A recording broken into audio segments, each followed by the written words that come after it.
Het belangrijkste nieuws van Curaçao in het Nederlands. Extra Journaal. Vers van de pers. Welkom bij Extra Journaal. Fijn dat u weer kijkt. We hebben het belangrijkste nieuws voor u op een rij gezet. En we beginnen met het bericht dat volgens minister Cooper er sprake is van een screening van 8 kandidaten. Dat heeft demissionair minister van Verkeer, Vervoer en Ruimtelijke Planning en ook van Economische Zaken, Charles Cooper, gezegd op sociale media. Ik moet het goed zeggen. Er zijn namelijk berichten, kwamen gisteren eveneens op sociale media, dat de MFK een van de beoogde kandidaten zou hebben gevraagd zich terug te treden. Nou, daar is niks van waar. Dat speelde afgelopen weekend. Volgens Charles Cooper is dat fake nieuws. En hij benadrukt dat de minister-president zelf en leider van de MFK, Gilmar Pik-Pisas, 8 namen heeft genoemd van de beoogde ministerkandidaten.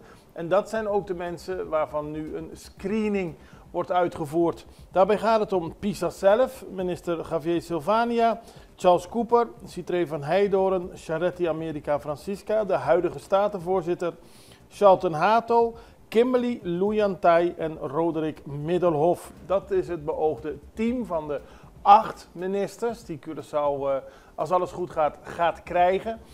Alleen Silvania heeft 2 ministersposten onder zich. De rest heeft er allemaal eentje. Nou, wordt vervolgd. De screening is in ieder geval aan de gang, aldus Cooper. Onvoldoende statenleden voor vergadering. Dat vond gisteren plaats tijdens een vergadering van de Centrale Commissie. Daar stond op de agenda dat er gesproken zou worden over een rapport van de Algemene Rekenkamer Curaçao. En die was uitgesteld meer dan 2,5 jaar geleden. Nu stond het weer op de agenda, maar er waren onvoldoende mensen, onvoldoende fracties aanwezig om de vergadering door te kunnen laten gaan. Dus hij is weer uitgesteld. Voor een vergadering van de Centrale Commissie moet de meerderheid van de fracties vertegenwoordigd zijn. Er waren gisteren alleen fracties van de MFK en van de onafhankelijke parlementsleden Zita Jezus Litu en Corinne Jaung Genaro aanwezig. De fracties van KEM, PAR, PNP en MAN waren niet aanwezig. Vandaag begint EVO-toets. Voor heel veel leerlingen in het funderend onderwijs is het een spannende week, want voor 1714 leerlingen op Curaçao begint de eindtoets funderend onderwijs, beter bekend als EVO. Het is de 15e keer dat de toets wordt afgenomen en de toetsdagen zijn 6, 7, 8, 13 en 14 mei. Dit jaar zullen op Curaçao in totaal 53 scholen en in totaal 84 klassen deelnemen aan de toets. Softopening van Leerhotel. Gisteren vond de zachte opening plaats van het Parasassa Hotel Curaçao. Dat is een trainingscentrum met 37 tweepersoonskamers en 8 suites. Na een grondige renovatie van het gebouw heeft het trainingscentrum haar deuren geopend en zal binnenkort gasten verwelkomen. In het centrum kunnen studenten van de Nilda Pinto SBO, de Maristella SBO en de Universiteit van Curaçao verschillende functies leren en uitvoeren. Dat doen ze onder begeleiding van docenten en professionals uit de sector. En op die manier zorgt Curaçao zelf voor het aanwas van meer mensen die in de hospitality kunnen werken. Herdenking op moord Wiels. Gisteren was het 12 jaar geleden dat Helmin Magno Wiels werd doodgeschoten op het strand van Mariepompoen. En er kwamen wat oude partijgenoten van Wiels bij elkaar. Het is niet meer zo massaal, het is al lange tijd niet meer zo massaal als in het begin van zijn hoogtijdagen als leider van Pueblo Soberano. Toen trok Helmin Wiels duizenden mensen naar manifestaties. Hij kreeg ook heel veel stemmen. Maar na zijn moord is het aantal mensen dat nog bijeenkomst om hem te herdenken steeds kleiner geworden. Gisteren kwamen mensen nog bij elkaar bij Mariepompoen om stil te staan dat het alweer 12 jaar geleden is dat Helmin Wiels is doodgeschoten. Overlast van bijen, dat is een totaal ander onderwerp, maar een voetganger zag gisteren op de Rooseveltweg bij de kruising met de Goede Hoop dat er in een tuin sprake was van een enorme hoeveelheid bijen. Dat kan natuurlijk gevaarlijk zijn voor mensen die langslopen. En uiteindelijk moest er een imker komen om te zorgen dat er ook wat minder bijen uiteindelijk over zouden blijven. En daarmee geen gevaar meer voor de omgeving zouden opleveren. Het is zoals het eruit ziet allemaal goed verlopen zonder dat er mensen zijn aangevallen. En dan inbraak autotoeristen. Gisteren op Corridor waren 2 toeristen gaan duiken, maar ze hadden de autodeur niet op slot gedaan. En dat leidde ertoe dat onbekenden heel veel spullen uit de auto hadden weggehaald, waaronder de papieren van de toeristen. Erg vervelend natuurlijk. Politour kwam aanwezig, was erbij om de zaak op te nemen en er wordt nu gekeken waar die spullen zijn gebleven. Daarmee zijn we aan het eind van deze eerste deel van Extra Journaal. Even een break, zijn we zo bij u terug. Extra in Nederland. Van Amsterdam tot Arnhem, van Groningen tot Maastricht, Extra is erbij. Volg Extra Digitaal en blijf op de hoogte van de belangrijkste ontwikkelingen in Nederland. Extra Digitaal is te zien op verschillende platforms en kanalen zoals WhatsApp, YouTube, Facebook, Instagram en ook TikTok. Wilt u ons op de hoogte brengen van een evenement of iets doorgeven? Neem contact op via WhatsApp, e-mail, Facebook of bel gewoon 06 1364 2945. Volg of abonneer je op Extra Digitaal. Klik aan en volg ons.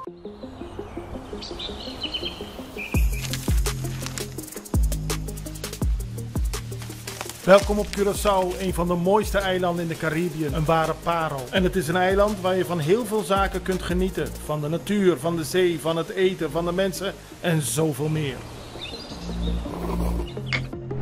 Curaçao is een eiland waar heel veel gebeurt op het gebied van politiek, cultuur, sport en zoveel meer. En Extra Journaal brengt het belangrijkste nieuws van Curaçao. Maar we hebben ook aandacht voor al het nieuws op Bonaire en Aruba en op de bovenwinden, Saba, Sint Maarten en Sint Eustatius. En we belichten al het nieuws van alle kanten. Het nieuws is duidelijk, actueel en vers van de pers. Extra Journaal, elke werkdag op Salto. Op Curaçao zijn we de hele dag bezig met het maken van Extra Journaal. Volg ons op je favoriete Amsterdamse zender, Tauro.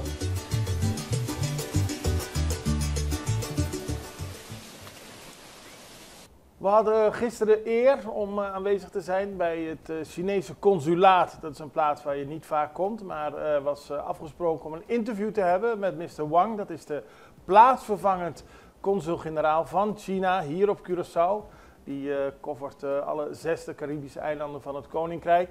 En we spraken met hem omdat hij onlangs een bijeenkomst heeft georganiseerd in het WTC, waarbij de zorgen werden besproken van de verschillende overvallen die in de afgelopen periode hebben plaatsgevonden op Chinese ondernemers. Daarbij gaat het om gewapende overvallen op toko's en minimarkets, maar ook om overvallen bij Chinese ondernemers thuis. De politie was ook aanwezig en er werd gesproken over tips en mogelijkheden om het gevaar van overvallen te verminderen, maar ook wat de politie kan doen en wat de mensen zelf kunnen doen. Volgens de Chinese consul-generaal is dat belangrijk omdat hij opkomt voor de belangen van iedereen met een Chinees paspoort op de 6 eilanden, de 6 Caribische eilanden van het Koninkrijk. We hadden een gesprek met Mr. Wang en kijk naar dat interview dat we hadden. Actually, as a diplomatic institution, it's always a duty for Chinese consulate general, as well as in some other countries we have embassies or any other diplomatic institution. It's always our duty to take much concerns about the local Chinese citizens who hold the Chinese passports.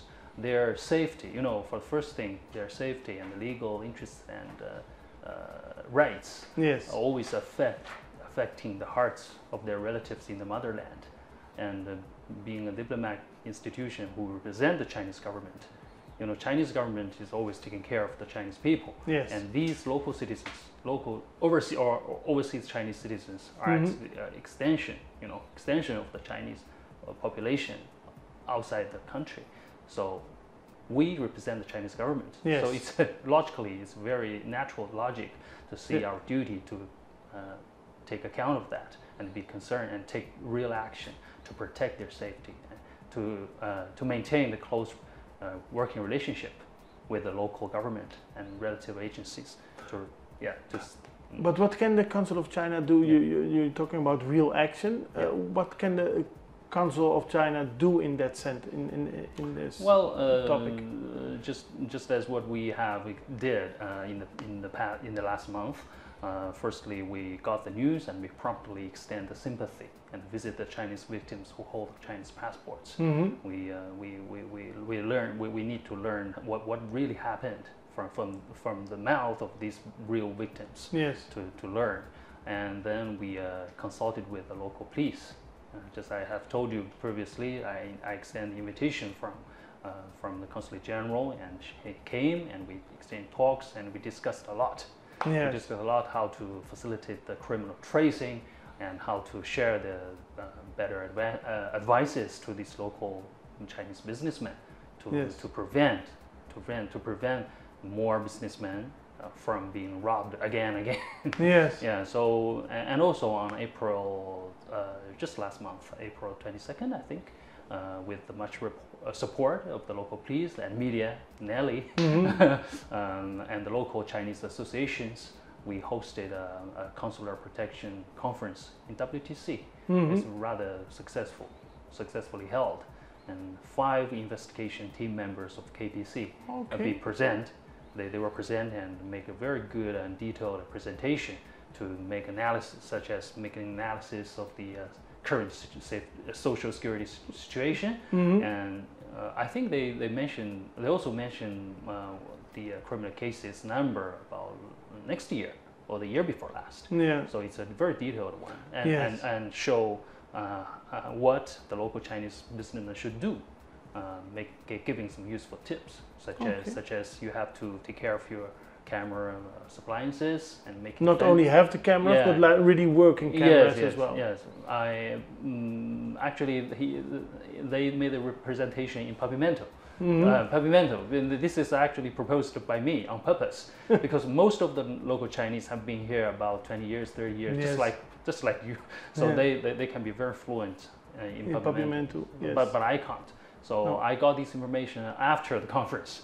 Those Chinese friends told me what the policemen shared with them, and I was very satisfied with that. And the community was also satisfied with the meeting? Yes, yes. Actually, it is the associations there are some of the people in charge who helped me to collect all the information about these victims and accompany us to extend our sympathy to these victims and take efforts to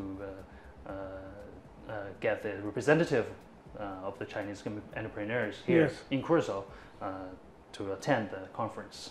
So, because it's very, I think it's very worrying for the people, the Chinese entrepreneurs here on Curacao. You see more and more.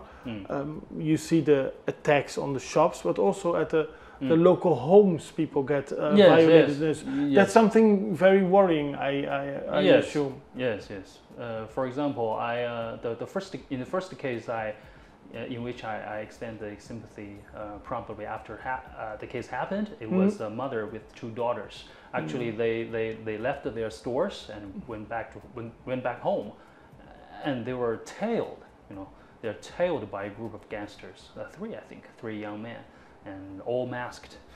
Wow. So follow them and push them at home and tied them with thick ropes and use pistols to threaten them to tell them where the money located.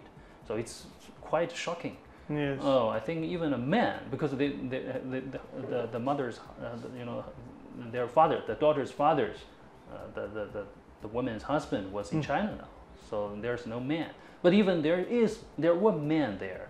I think all people would be shocked. But fortunately, these gangsters didn't hurt them, just threatened them. But that's shocking enough. Yes. So when I visited her, the mother, the victims, it seems already about 48 hours later, I thought they're still in shock. Interessant om te zien. En ook interessant dat de plaatsvervangend consul-generaal meer openheid wil geven over de rol van de Chinese consulaat hier op Curaçao. Dan gaan we over naar ander internationaal nieuws, want president Maduro van Venezuela zegt dat zijn land zal doorgaan met operaties in olievelden die Chevron zal verlaten vanwege sancties. Venezuela is van plan de productie voor te zetten in de olievelden die tot nu toe samen met het Amerikaanse bedrijf Chevron worden geëxploiteerd. Chevron moet daarmee stoppen omdat Washington, president Donald Trump, de vergunning heeft ingetrokken. En volgens Nicolás Maduro moet Venezuela gewoon verder daarmee gaan. Chevron werkte samen met PDVSA in 4 projecten. Het bedrijf moet zijn operaties voor 27 mei beëindigen. Maar volgens Venezuela zijn er voldoende arbeiders en capaciteiten om de olievelden draaiende te houden. En bovendien vertelden ze me vandaag dat ze niet alleen zullen blijven produceren, maar dat we ook een plan hebben om de productie in al die velden te verhogen. Dat zei president Maduro gisteren in zijn wekelijkse televisieprogramma. En daarmee zijn we aan het einde gekomen van deze aflevering van Extra Journaal. We zijn er morgen weer en ik hoop u ook. Het allerbeste. Tot ziens. Dag.